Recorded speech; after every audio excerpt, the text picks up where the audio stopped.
가족을 먼저 떠나보낸 사람들을 위한 부처님과 현인들의 말씀. 삶은 때로 너무나도 가혹합니다. 우리는 전혀 예상하지 못한 순간에 가장 소중한 사람을 잃어버리기도 합니다.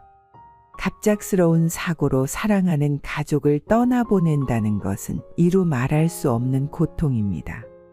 그 공허함은 아무리 시간이 흘러도 메워지지 않는 듯합니다. 그러나 부처님은 이렇게 말씀하셨습니다. 삶은 영원하지 않고 모든 것은 인연으로 맺어졌다가 때가 되면 흩어진다. 이 말은 이별이 우리의 잘못 때문이 아니라 삶의 자연스러운 일부임을 이야기합니다. 하지만 그 이별이 갑작스럽고 준비되지 않은 형태일 때 우리는 더 큰 혼란과 슬픔에 빠지게 됩니다. 삶과 죽음은 한 줄기 강물과 같다.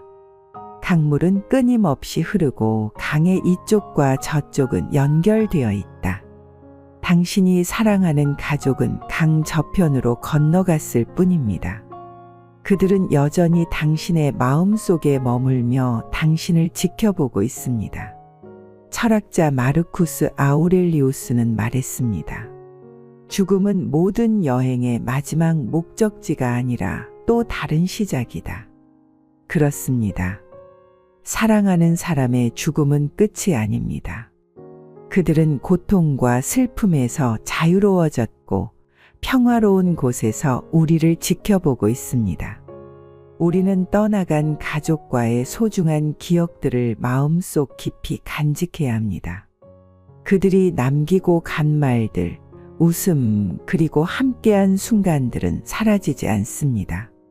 그 기억들은 우리 가슴 속에 영원히 살아 있습니다. 부처님은 이렇게 말씀하셨습니다. 사랑하는 사람과의 이별은 사라짐이 아니라 더 깊은 연결이다. 당신이 그들을 기억할 때마다 그들은 당신의 곁에 있습니다. 당신이 미소 지을 때 그들은 당신의 미소 속에 깃들어 있습니다. 철학자 에리 프롬은 말했습니다. 사랑은 주는 것이다. 진정한 사랑은 떠난 후에도 남아있는 것이다. 그들이 남긴 사랑은 사라지지 않습니다. 그 사랑은 당신을 통해 당신의 행동과 말, 그리고 당신의 삶 속에 녹아 있습니다. 어느 날 한 여인이 부처님을 찾아왔습니다. 그녀는 아이를 잃은 슬픔에 빠져 있었습니다. 부처님, 저는 제 아이를 잃고 모든 것이 무너졌습니다. 어떻게 이 슬픔을 이겨낼 수 있을까요? 부처님은 여인에게 이렇게 말씀하셨습니다. 이 세상에 슬픔이 없는 집은 없다. 하지만 그 슬픔을 어떻게 받아들이느냐가 중요하다. 우리는 모두 각자의 슬픔을 안고 살아갑니다. 하지만 그 슬픔을 통해 우리는 더 깊은 사랑을 배우고 더 따뜻한 사람이 될 수 있습니다. 철학자 니체는 이렇게 말했습니다. 깊은 상처는 더 깊은 깨달음을 준다. 이 슬픔은 분명 고통스럽지만 그 안에는 배움과 깨달음이 숨어 있습니다. 당신의 슬픔은 의미 없는 것이 아닙니다. 그 슬픔은 당신의 가족이 남기고 간 사랑의 증거입니다. 때로는 슬픔을 억누르지 말고 충분히 느껴야 합니다. 눈물을 참지 말고 울고 싶을 때는 충분히 울어야 합니다. 부처님은 이렇게 말씀하셨습니다. 눈물은 마음을 씻어주는 비와 같다. 눈물은 당신의 마음을 씻어내고 다시 일어설 힘을 줍니다. 하지만 그 눈물이 당신을 영원히 가두어서는 안 됩니다. 눈물을 흘린 후에는 다시 한 걸음 내딛어야 합니다.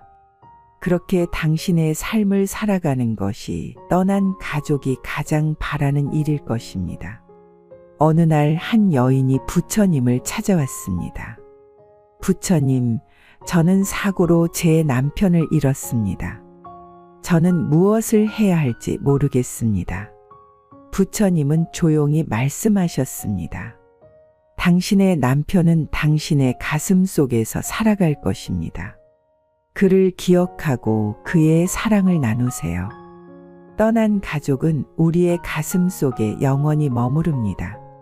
우리는 그들을 잊어야 하는 것이 아니라 그들을 기억하며 살아가야 합니다.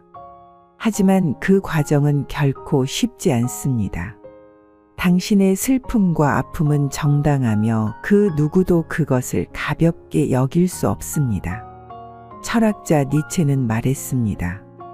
상실의 고통은 우리가 얼마나 사랑했는지를 보여준다. 당신이 지금 느끼는 이 고통은 그만큼 그들을 깊이 사랑했기 때문입니다. 당신의 사랑은 잘못된 것이 아니고 그들의 부재 속에서도 계속 살아갈 것입니다. 철학자 세네카는 이렇게 말했습니다. 당신의 슬픔은 떠난 사람을 위한 기도가 될 수 있다.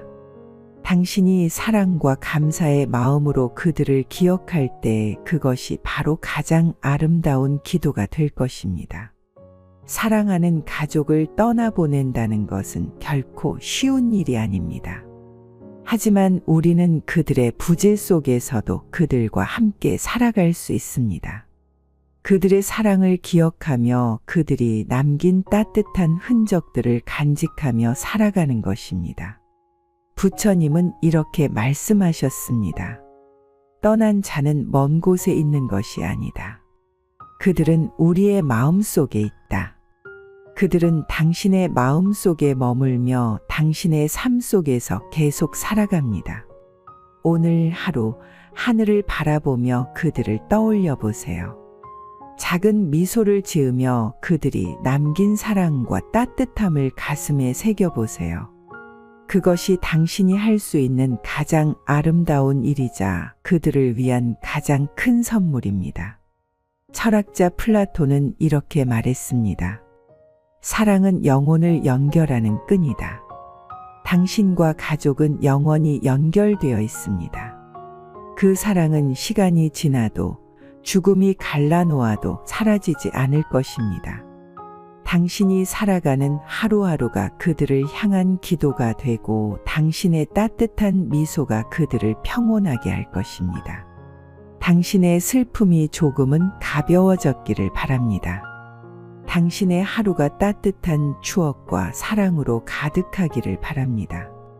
이 이야기가 당신에게 위로와 평안을 가져다 주었기를 바랍니다.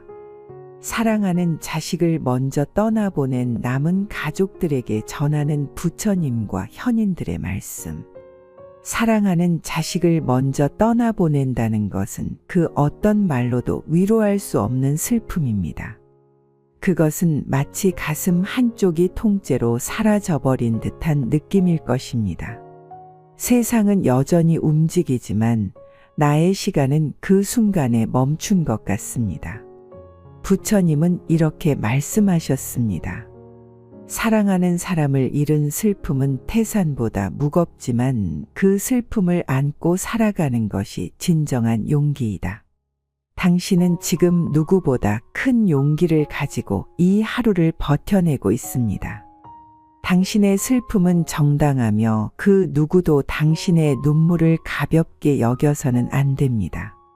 하지만 부처님은 한 가지 더 말씀하셨습니다. 슬픔은 마치 그릇과 같다. 넘치지 않도록 조심하라. 슬픔은 충분히 느껴야 하지만 그것이 당신을 가두고 멈추게 해서는 안 됩니다. 당신이 계속해서 하루하루를 살아가는 것, 그것이 남겨진 가족과 떠난 아이를 위한 가장 큰 선물이 될 것입니다. 한 어머니가 사랑하는 자식을 잃고 부처님을 찾아왔습니다. 부처님, 제 아이를 잃고 모든 것이 무너졌습니다. 저는 어떻게 이 슬픔을 견뎌야 할까요? 부처님은 말없이 작은 씨앗 하나를 건네며 말씀하셨습니다. 이 씨앗을 가지고 세상에서 슬픔이 없는 집을 찾아오너라. 어머니는 마을을 돌아다녔습니다. 하지만 그녀가 방문한 모든 집에는 크고 작은 슬픔과 아픔이 있었습니다. 그녀는 깨달았습니다. 이 세상에 슬픔이 없는 집은 없구나. 당신의 슬픔은 혼자가 아닙니다. 이 세상에는 같은 상처를 안고 살아가는 사람들이 있습니다. 그들과 슬픔을 나눌 때 마음은 조금씩 가벼워질 것입니다. 철학자 칸트는 이렇게 말했습니다. 당신의 삶은 아직 끝나지 않았다. 떠난 사람을 기억하며 살아가는 것이 남겨진 사람의 몫이다.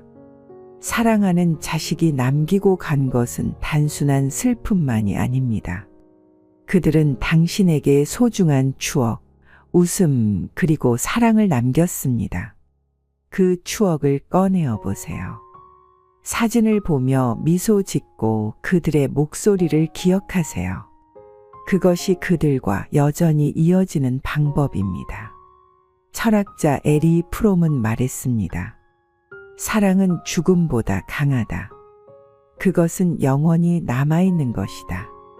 당신의 자식은 눈에 보이지 않지만 그들의 사랑은 여전히 당신 곁에 머물러 있습니다. 그들은 당신의 가슴 속에서 영원히 살아갈 것입니다. 그럼에도 불구하고 슬픔은 가끔 우리를 덮쳐올 것입니다.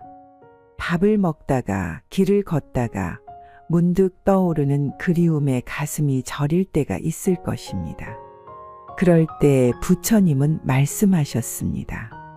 그리움은 사랑의 또 다른 형태이다. 그리워한다는 것은 사랑하고 있다는 증거이다. 당신이 그들을 그리워할 때 그들은 당신 곁에 있습니다. 당신이 흘리는 눈물은 그들을 위한 기도가 될 것입니다. 남겨진 가족들에게 드리는 마음가짐과 자세. 첫째, 자책하지 마세요. 떠난 자식을 생각하며 내가 더 잘해줄 걸 이라는 생각이 떠오를 때가 있을 것입니다. 하지만 당신은 그들에게 최선을 다했습니다. 자책보다는 감사의 마음을 가지세요. 당신의 사랑은 충분했습니다. 둘째, 함께하는 남겨진 가족을 돌아보세요. 당신의 곁에는 여전히 당신을 사랑하고 의지하는 가족들이 있습니다. 그들과 서로를 위로하며 슬픔을 나누세요. 함께 울고 함께 웃는 것이 치유의 시작입니다. 셋째, 자신을 돌보세요. 당신의 몸과 마음은 사랑하는 사람을 잃은 충격을 견디고 있습니다. 충분한 휴식, 따뜻한 식사, 가끔은 자연 속에서 걷는 것도 좋습니다. 당신이 건강해야 떠난 자식도 평안할 것입니다. 넷째, 작은 행복을 찾아보세요. 당신의 자식이 가장 바라는 것은 당신이 행복하게 살아가는 것입니다. 작은 꽃 한 송이, 맑은 하늘, 따뜻한 차 한 잔. 이 작은 것들 속에서 행복을 찾아보세요. 철학자 톨스토이는 말했습니다. 그들은 떠나지 않았다. 그들은 당신의 마음 속에서 살아간다. 그들은 단지 저편으로 떠나갔을 뿐입니다.